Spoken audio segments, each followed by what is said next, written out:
It was winter in Chicago, and darkness always came early. The library closed at 8, but the sun had already vanished long before.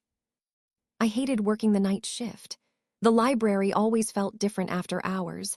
The aisles stretched too far, the shadows lasted too long.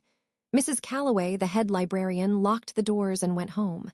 The customers shuffled out with their coats pulled tight. And then it was just me, the librarian's assistant, alone.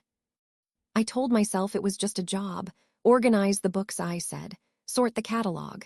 Pretend the silence wasn't pressing in on me. But that night, something new waited for me.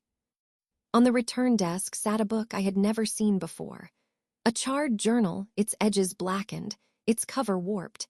It looked wrong among the normal books, like it had crawled out of a fire and into my hands. I should have ignored it.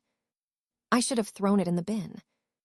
But when I opened it, one line stood out, burned into the page, untouched by flame. Read me, and I will return. I don't know why I whispered the words aloud. The moment I did, the ink bled. Black lines slid off the page, dripping onto the desk. The ink crawled like insects, twisting across the wood, spilling onto the floor. My breath caught, books began to stir, papers lifted up, floating unnaturally in the air. And then he rose. From the spilled words, a figure began to form. Tall, crooked, his skin pale and thin like burned parchment stretched too tight. Black veins pulsed under his surface, glowing faintly, shifting into sentences before disappearing. His face was wrong, distorted, and when his head lifted, black streaks dripped from his mouth like words that had melted. The ink-skinned man. He loomed in front of me, tilting his head, towering, whispering in a voice that wasn't a voice at all, but the sound of 1,000 pages turning at once. Now, your story. His fingers unraveled into flowing ink, curling around my wrist.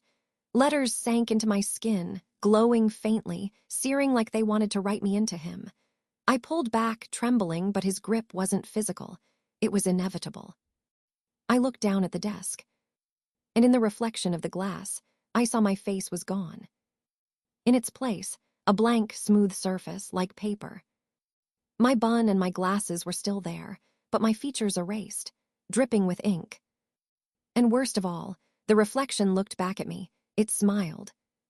The library lights flickered, the floating books crashed to the floor, and then silence. When the lamp finally steadied, I was gone. Only the journal remained, closed neatly on the desk. Beside the empty chair, a faint scattering of parchment fragments